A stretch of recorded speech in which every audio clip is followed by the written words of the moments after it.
That being said, thank you, David. That being said, hi, I'm Kelly G. I'm your regular webinar host, and every once in a while, I make the executive decision to be the speaker for the webinar.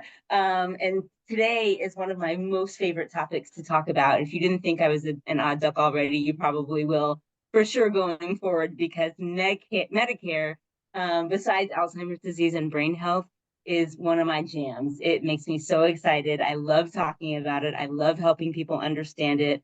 I am frequently known to say that Medicare is actually my third language.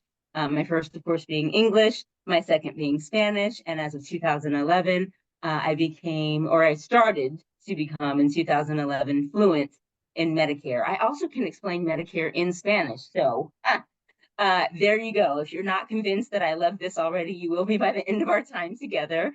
Prior to my working at KU, I was a state employee before in another life. I worked for the Kansas Department for Aging and Disability Services, where I was a Medicare educator and counselor. And what that meant was that I traveled around what felt like all 105 counties of this great state, helping beneficiaries understand how to use their Medicare benefits, how to maximize their healthcare access, how to make things convenient and cost-effective, et cetera.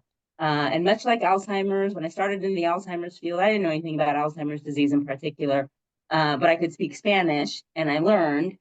Same with Medicare. I didn't know anything about Medicare. I was 35 at the time, so Medicare was just a far, far distant possibility. But I could speak Spanish, and I said, well, if you teach me about Medicare, then I'll tell people about it in English and in Spanish. And that worked out really nicely. And now I'm very happy to bring my knowledge to the ADRC, because when we have a dementia diagnosis, Medicare is definitely a priority. We have to very often think about how will I best be able to treat myself if I'm experiencing cognitive change, or my loved one, or whatever the case may be. So I am going to share a different screen because I have some slides that will help us to guide our conversation. And I'm going to get to the first. Nope, I don't want that. Hang on. This is why we need to each have like 4 eyes and 3 hands. So I can multitask here. Okay. This should be it. Okay, hopefully now you see something that says smooth sailing and ship. Very good. Thanks for the thumbs up, David. So anybody who's been around me a while, and especially in the last 5 years, knows that when I go out and do a presentation, I very often have a theme of cruising and sailing and ships. And I thought it was because about 5 years ago, I went on a cruise and I wanted to just relive that wonderful South American cruise. But as I was putting the slides together for today, I realized that the Medicare program that I'm associated with is literally called SHIP, with a P as in Peter on the end. And that is where some of my inspiration comes from. And the SHIP program helps Medicare beneficiaries navigate Medicare. Just watch out. There's going to probably be a bunch of cruising puns in our time together, and I'm all for it. So anyway, we're going to set sail. This is going to be a most unusual and most educational, I think, cruise, helping you to understand how Medicare works overall and how Medicare works, especially in terms of an Alzheimer's diagnosis. So all aboard, here we go. And I say all aboard mostly to have an excuse to show you this picture of me. Some of you might have seen it. This is me on the dock in Rio de Janeiro, Brazil, in February, March 2019. So I'll be your captain for today. What qualifies me for this? Besides being a big old Medicare nerd, I am a SHIP counselor. SHIP stands for State Health Insurance Assistance Program. All 50 states in the United States have a SHIP program. Medicare is a federal program that works the same no matter what state you live in. Kansas, Missouri, California, those are the 3 states I've lived in. Even Hawaii and Alaska, Medicare is Medicare is Medicare. And there's some federal funding available to all 50 states to provide free, unbiased, impartial education, counseling, and support for people who have Medicare. It's amazing, and it's a really well-kept secret. I think most people don't know about this. I think a lot of people just see all those darned commercials that start coming on your TV screen about October, and they're kind of relentless, and all the insurance folks are trying to sell you something, and no shade to them. but a SHIP counselor can help you navigate that, help you sail that rough water, and understand what you're getting into when you are involved in Medicare. In Kansas, the SHIP program is called SHIT. I have to be really careful about enunciating here. And SHIC, you might be familiar with SHIC in terms of razors. This SHIC is actually Senior Health Insurance Counseling for Kansas. That's our SHIP program here in the state of Kansas. I have been a SHIC counselor since February 2011. So going on, let's see, it's 13 years. The Missouri counterpart used to be called CLAIM, and that stands for Community Leaders Assisting the Insured of Missouri, which is a great acronym. I mean, lots of points to Missouri for that. They have recently, however, changed their name to MO, I guess, for Missouri, SHIP, which is not as cool as CLAIM, I have to say. And it's definitely not as cool as the Best State name. The Best State SHIP program goes to Ohio. Anybody out there in Ohio? You have a very clever team there. The Ohio SHIP is called Oh SHIP. And I did say a P on the end. But I think our friends in Ohio are pretty clever, because a lot of times we get into this Medicare stuff and we might want to say something that sounds very much like, oh, SHIP. And that's all the vanity we're going to talk about today. Okay. As a SHIP counselor, I've counted them because I have to keep track, I have to document.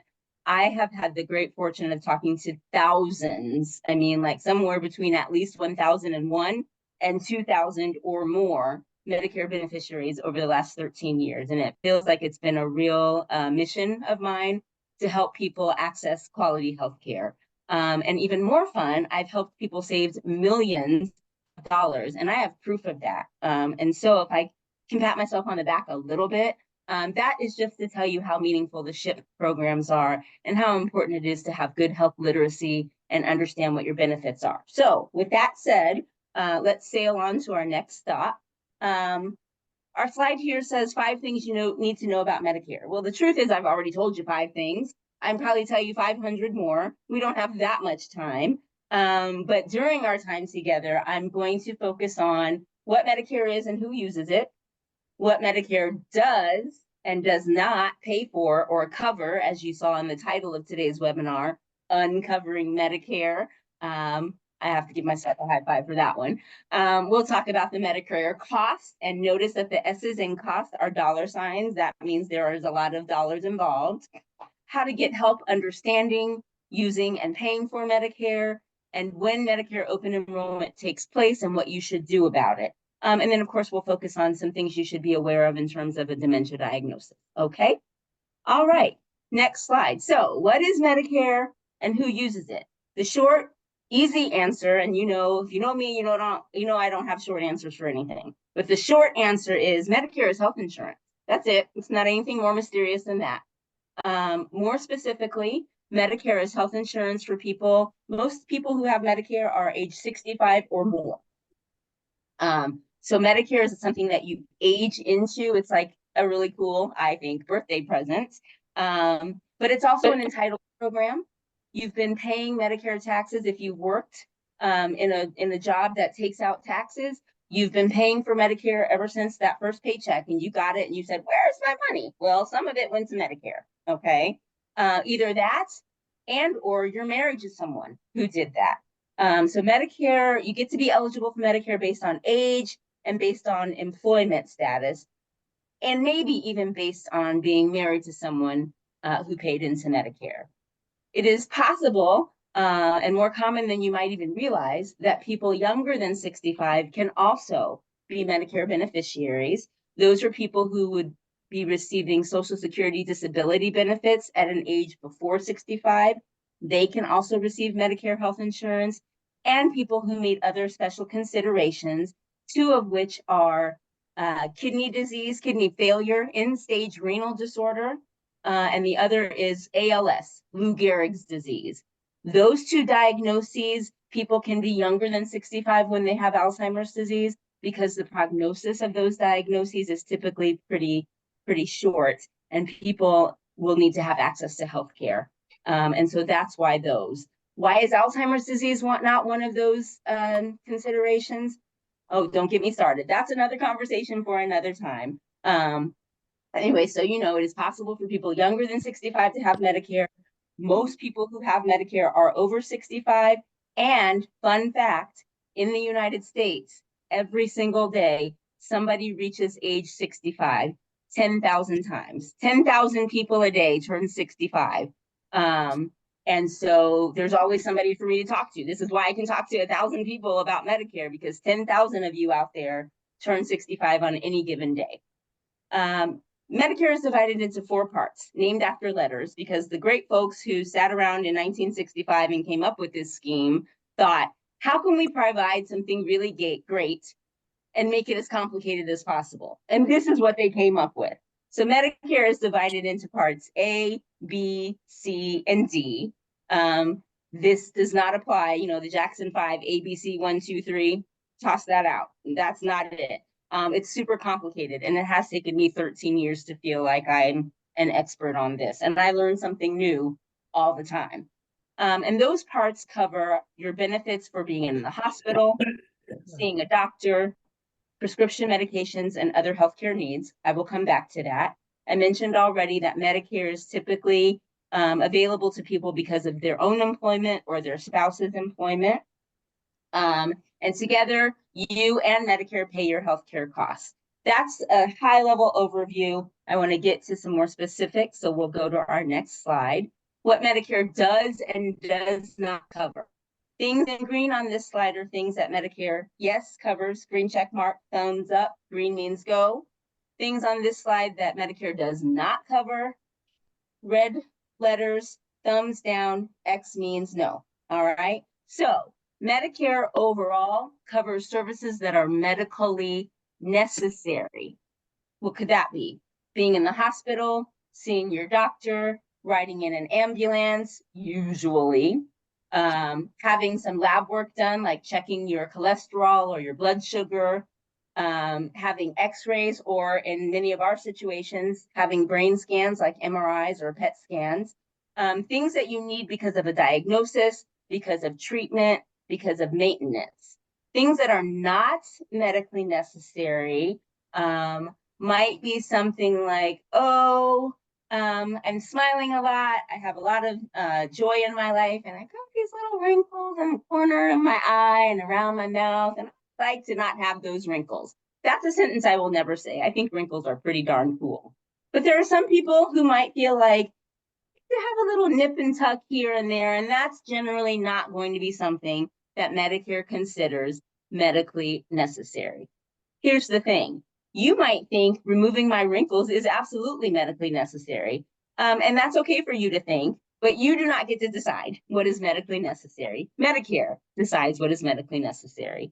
And what Medicare has determined is medically necessary has evolved since 1965, when Medicare was first established in the United States. It used to be, back in the years before 2006, Medicare didn't consider Alzheimer's medication medically necessary. What? Thankfully, that has changed, and I'm going to say more about that. Medicare does cover a percentage of healthcare costs. That percentage is not 100. Medicare pays some of your healthcare costs. You pay some of your healthcare costs depending on other factors. The state where you live might pay some of your healthcare costs. Your supplemental insurance might pay. Lots of different pots. But Medicare does not pay for 100% of healthcare costs. It's a cost-sharing model. If you've ever heard the term copay, that means somebody pays some, somebody else pays the other. There's no such thing as Medicare paying 100% of most healthcare costs. I'll come back to that. Again, what Medicare does cover includes staying in a hospital, outpatient care, like seeing your primary care physician or your specialist, like your cardiologist or your neurologist. It pays for durable medical equipment like wheelchairs or diabetes test strips or CPAPs. It pays for diagnostic and treatment tools like your medications, your brain scans, your x-rays. And that is true for anybody that has a dementia diagnosis. Medicare does not pay for, big red X, this is really important. Medicare does not pay for long-term care or skilled nursing care or custodial care. So if you have someone in your life that at some point is going to need to live in a nursing home for the foreseeable future, they need to live there, not just have rehab there, Medicare does not pay for that. I'm pretty adamant about that because a lot of people don't realize that, and they think of that as sort of their safety net. Oh, well, when it's time, I'll just use my Medicare benefits. And unfortunately, that is not the case. Should it be the case? That's a conversation for another time. But it is not the case. Medicare does pay for skilled nursing if you go from the hospital to a skilled nursing facility. It pays for rehab so that you can improve and get better and go home. It does not pay for long-term care if that's just where you need to live. Okay. Medicare also is a federal United States program. That means in all 50 states, you can use your Medicare benefits. You cross the border into anywhere else that's not the United States, you're on your own. Medicare does not cover care outside of the United States, except in some very, very, very limited circumstances. If we have time today, I'll be happy to come back to that. Probably most shocking, or it was to me 13 years ago, Medicare doesn't pay for vision, dental, or hearing care in most situations. Now, we have to think back to 1965. I wasn't around yet, so don't blame it on me. But the great folks who came up with Medicare, for whatever reason, did not stop to think that people over 65 very often need to wear glasses, have hearing aids, and their teeth are different. And they didn't write into the Medicare books, we should have some kind of coverage for this. This is one of the great mysteries of my life. I don't know that I will ever understand this. Over the years, Medicare has progressed, and there are some options for vision, dental, and hearing care under Medicare, but they're not as broad as you might assume that they are. I keep saying that's another conversation. This is just convincing me we're going to have a part 2 or 3 of this class. All right. Finally, on this slide, Medicare does not pay for everything. It pays for some things, but not everything. And we'll maybe get to say more about that. All right, so let's talk about money a little bit. Medicare costs a lot of money. Medicare is something you've paid for your entire work life, or your spouse has paid for. Depending on what you need, what kind of healthcare services you are in for, Medicare is going to pay a large chunk of that cost, and you're going to pay another part. If you're in the hospital, for example, all those taxes they took out of your paycheck all those years mean that once you need to use Medicare, you don't have a premium for your hospital coverage. You're not paying anything else. What that mostly means is if you never go to the hospital ever, you don't have to pay anything for Medicare coverage for your hospital bill. If you do have to go to the hospital, Medicare is going to pay your whole bill, except in 2024, for a deductible of about $1,600. You know anything about hospital bills, you know that they can be way more than $1,600. So Medicare is actually a pretty good deal. For Medicare Part B, that covers seeing your main doctor, your specialist, your lab work, etc. You pay a premium in 2024 of $174.70 per month. You pay that whether you set foot in a doctor's office ever or not. Again, I didn't make this up, I'm the messenger. But you pay that $175 a month, and then you also pay a deductible of $240. And then once you've met that, Medicare says, oh, hello, join the party here. Medicare pays 80% of your costs, and you pay 20%. From January 1 through December 31, then the clock resets and you start over. That's for Medicare Parts A and B. Medicare Part C is also known as Medicare Advantage. It works a little bit different. I'm going to stop there about Medicare Advantage because I want to get to some more Alzheimer's specific stuff. But no, that's just another way of getting Medicare. And then Medicare Part D for drugs. Medicare pays some of your drug costs. You pay others of your drug costs. For those of you wondering about Alzheimer's medications and Medicare, know that it was only in after 2006 that Medicare covered any prescription drugs. And Medicare used to say, oh, Alzheimer's medication, you want to take that? That's nice for you, but Alzheimer's is a terminal disease. We only want to pay for things that are going to improve or get better. So Medicare or Alzheimer's medications are not covered under Medicare. That used to be the case. Thanks to a lot of advocacy, a lot of research, you're welcome, a lot of people speaking up, that has changed, and Medicare does now cover Alzheimer's and other dementia-related medications. And one more thing about costs, I have great news for you. Starting on January 1st, which shockingly is less than 6 months away, January 1, 2025, thanks to a piece of legislation called the Inflation Reduction Act, Medicare will have a cap on prescription drugs covered under Part D for drugs of $2,000. What that means is that no beneficiary will pay more than $2,000 a year for their Part D prescription drugs. Some of you never spend that much money, and you might think, okay, no big deal. Lots of you out there are saying, oh my goodness, let the calendar pages turn. I'm spending way more than $2,000. This is going to be a great deal. So some of you are at either end of that. The good news is that that cap should help reduce costs for everybody. So this is good news. January 1 cannot come fast enough. So we're very excited about that. All right. So let me get into some Medicare and Alzheimer's specifics. Speaking of that, this slideshow, I'm happy to email to anybody because there's some linked information here. You can read more details. So if you want a copy of the slideshow, send email to myalliance@kumc.edu. I will send you a PDF. So that green link on here that says Alzheimer's Association and Alzheimer's disease information, great resource. It makes plain a lot of this stuff that I'm going on about, okay? All right, next page. In terms of Medicare and Alzheimer's disease, what is covered, what isn't covered? So you've got some handy color guides here. Medicare does cover drugs for people with Alzheimer's and other dementias. Many of the drugs that people with Alzheimer's disease take are covered under Medicare Part D for drugs. Those medications tend to be oral medications. Sometimes they're patches. And because you can administer them yourself or you can give them to your loved one at home, they're covered under Part D. Those are going to fall under that category next year of no more than $2,000 for all drugs, not just Alzheimer's drugs. Some drugs, like the ones I know you're all really interested in, like the Leqembi and the donanemab, those are going to be considered Part B drugs because you have to have a clinician to give them to you. They're infusions. Those, unfortunately, are not yet under the $2,000 cap, but we're working on it. Me and my big mouth are going to keep speaking up. We're excited that those drugs exist.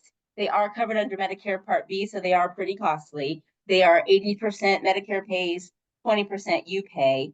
And here's my shameless plug for clinical trials often allow you to get some of those expensive drugs at no cost. Okay, you heard it from me.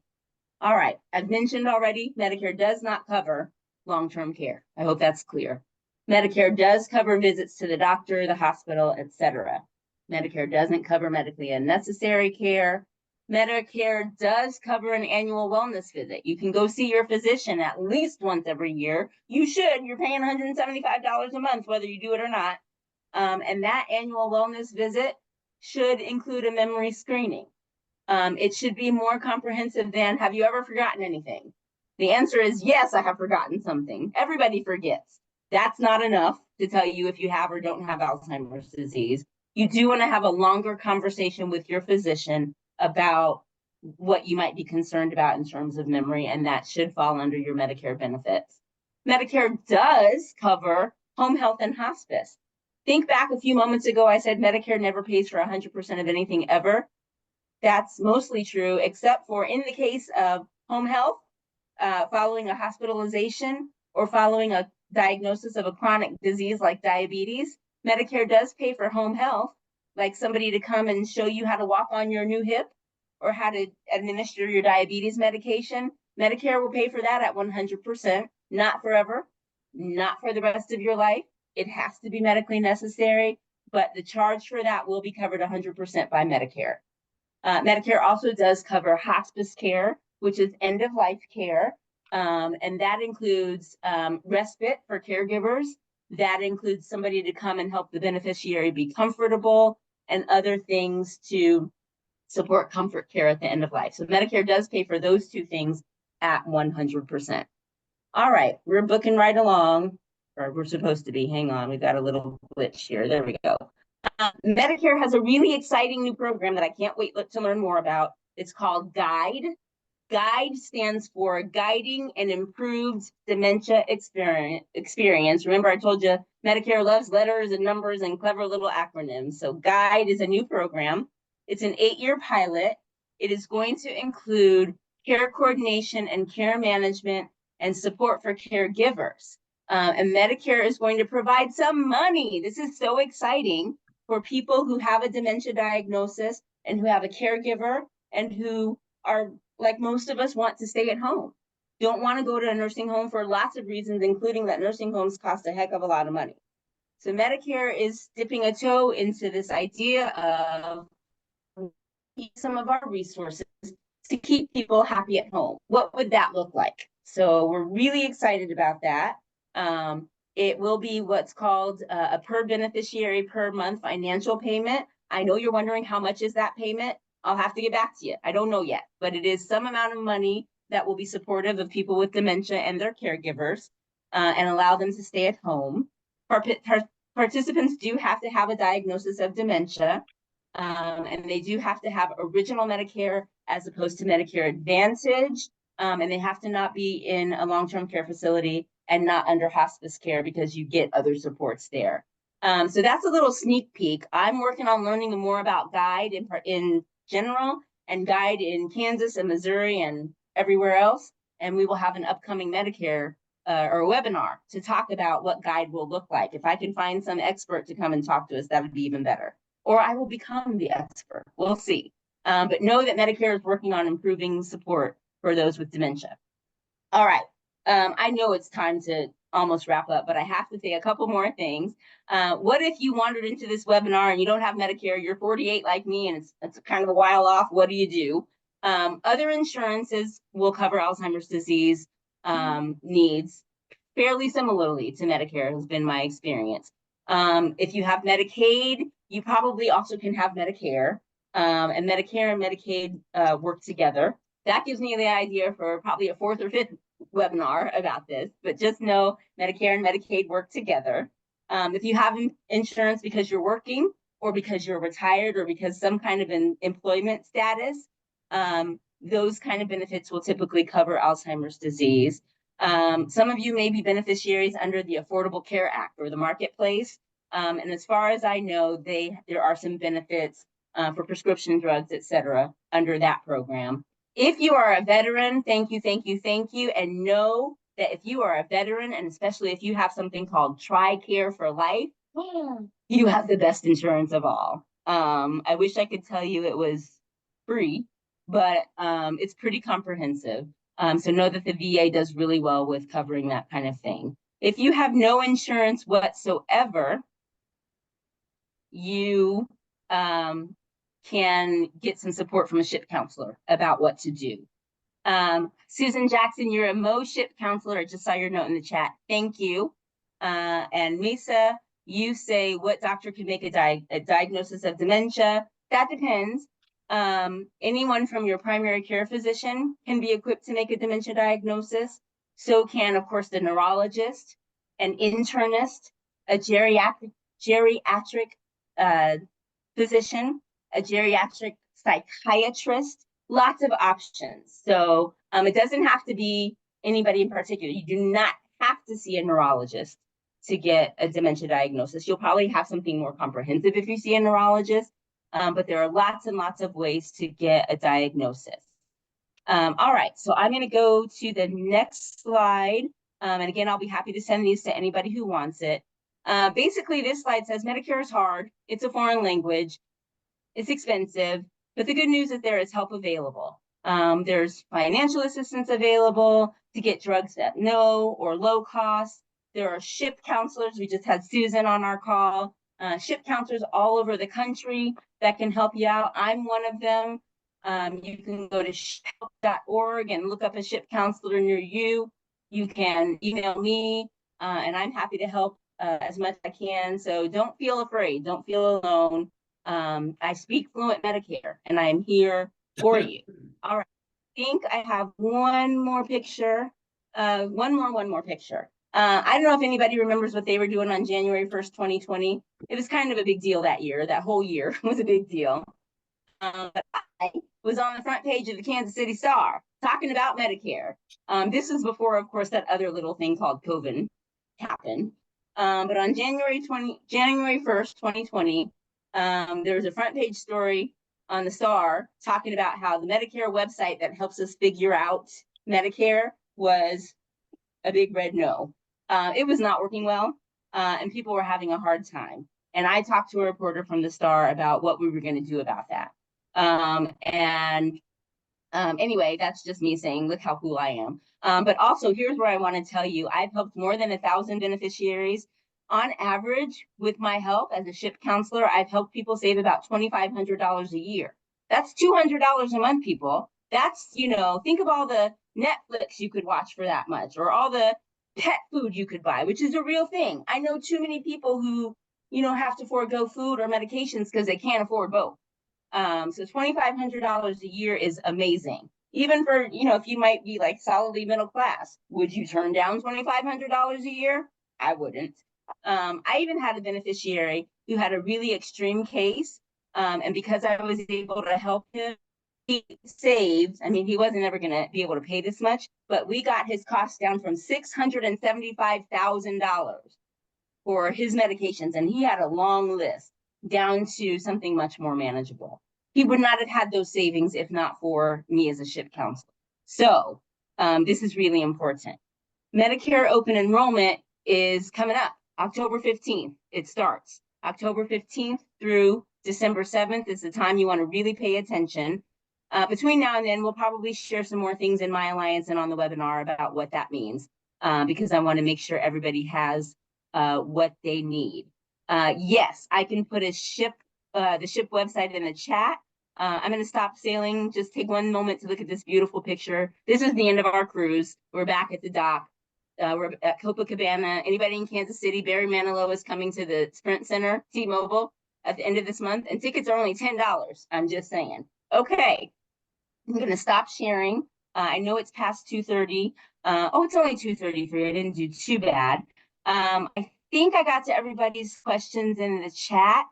If there are more questions, I'm willing to hang out a little bit more and answer your questions. I got to a lot of the things I wanted to make sure you knew today.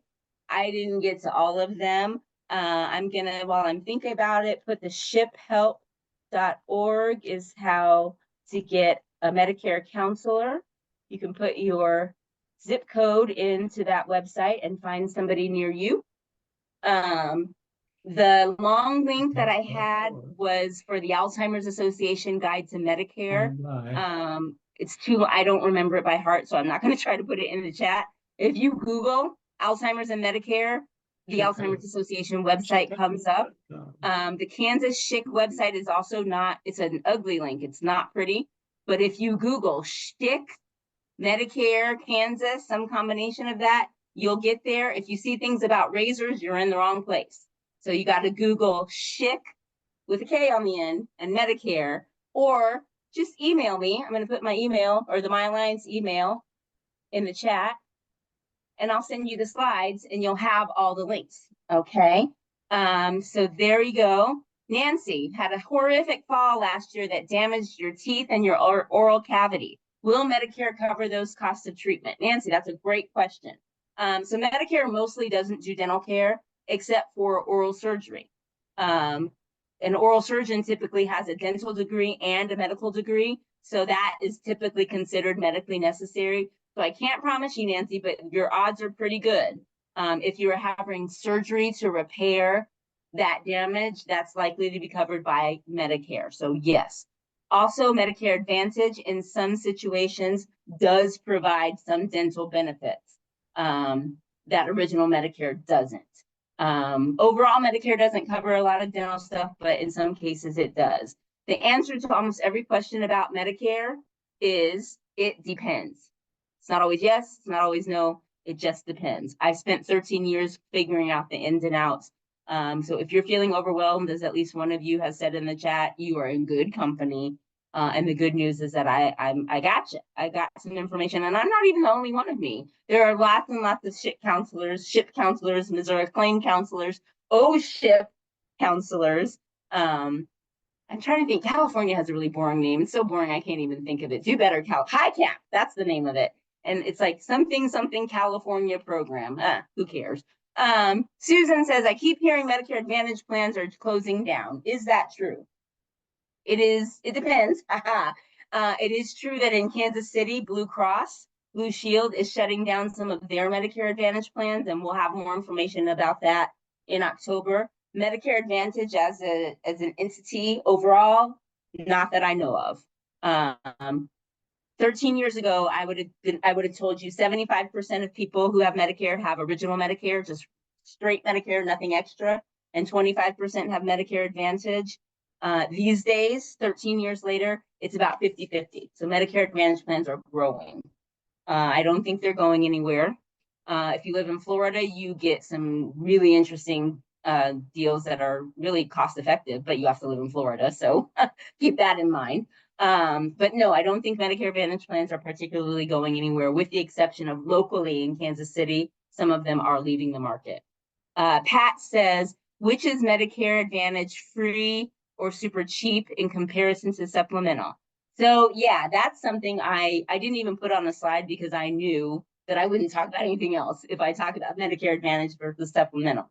But for those of you who are still hanging out, or if you're watching this recording later, Medicare Advantage versus supplemental insurance. If you are wanting me to say one of them is absolutely better than the other for every single person, I'm not going to say that, because that's not true. It's so subjective. So subjective.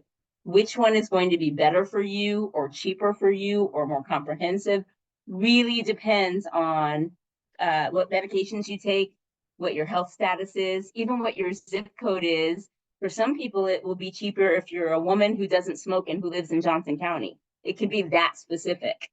Sorry, fellas. All right. And if you smoke, there's a good reason to stop. Okay. Medicare Advantage plans, especially during the fall, are going to be on your TV talking about how no premiums, no deductibles, we're the best. And that might be true for you. It might not be true for you. If you live in Kansas City, when you see George Brett on your TV screen, famous Royal George Brett telling you about how this Medicare Advantage plan is the one for you, do not let your admiration for George Brett as a royal color your common sense. George Brett does not know you. He does not know what your life is like. He cannot promise you that a Medicare Advantage plan is better for you. That being said, it might be a really good option for you. Talk to a SHIP counselor, and they will be able to help you navigate that. Susan says, I was told I can't go from Advantage to regular Medicare if you need to until you finish a breast cancer hormone suppressing medication. Is that true? Susan, I've never heard that. If you don't mind, Susan, send me an email at myalliance@kumc.edu, and we can talk about that together. I'd love to look into that for you. Charlie says, if you choose an Advantage plan and change your mind later, you might not be able to switch back to regular Medicare at all. You can switch back to regular Medicare. You might not be able to get a supplement. Insurance people like to sell insurance, so they might be willing to sell it to you, but it might be very, very expensive. Okay. So there are lots of rules. The best thing you can have with Medicare, in addition to a Medicare counselor, is a calendar. Dates are important. Times are important. You got to write this down. When is it time to do this, that, and the other thing? And that's something a SHIP counselor can help you navigate. You all, thank you so much. I mean, you probably can tell I love talking about this so much, almost as much as I love talking about Alzheimer's, maybe even a little more, because Medicare has some more concrete answers than Alzheimer's does. And I feel like I've solved Medicare in a way that I have not solved Alzheimer's yet. But I'm happy to think more. Anybody is welcome to email me, myalliance@kumc.edu, if you want the slides. If you have questions about your particular Medicare situation. I was supposed to have a disclaimer at the beginning. Don't tell me all your business on the webinar, because this is recorded. But if you want to send information to me, I'd be happy to help navigate as I can between now and open enrollment or whatever. We will do another webinar, I think, or maybe even a longer video where I can just talk and not have a time restraint.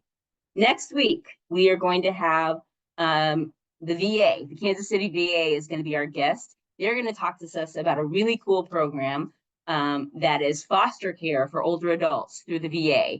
I think it's really neat. I don't want to say more than that because, one, I don't know a whole lot more than that, except for it's a cool program that people might not know about. And I think it's always nice to know about supportive resources. So that'll be next Thursday, the 22nd. We'll have the VA and foster programs for older adults, which I think includes people with dementia. And then, of course, on the 29th, everybody should have gotten the email about our hybrid in-person weekly webinar. We have Sonia Jury, who is the author of a really neat book called Mom Forgot My Birthday, A Daughter's Journey Through Alzheimer's. And her tagline, she said this, not me, her tagline is what not to do as a caregiver. And I've read the book, and I can definitely identify at least 2 or 3 things that, yeah, she's right, she should not have done that, but she learned from it. And she's generously going to share that with you. So we'll be on Zoom that day, but we will also be in person at the KU Alzheimer's Disease Research Center. We will have snacks. I will be there. The author will be there. She's going to have her book. She's going to sign copies. It's going to be a great time. So that'll continue to be in the My Alliance newsletter if you want to sign up for that. You can just show up, tell us if you're coming. That'll help. Or you can come to Zoom. You don't have to sign up for that. All right. Thanks, everybody. I'm glad you found this useful. When I first got this job, this was on my list of things I want to do at KU, and I can't believe it took me almost 2 years to do it. But now that I've done it, stay tuned for more, because I think it's obviously a topic that is hitting home for a lot of folks. If there was something you hope to hear that I didn't get to, feel free to email me. Thank you for being here. Have a great week. We'll see you next Thursday, the 22nd. And hi, Mom. Thanks for being here. Okay, everybody. Take care. Thank you. That was wonderful. You're welcome. You're amazing. Oh, my goodness. I'm so glad I haven't left yet. Thank you. Okay, I'm going to leave now because my head's going to get too big for the box. Bye, everyone.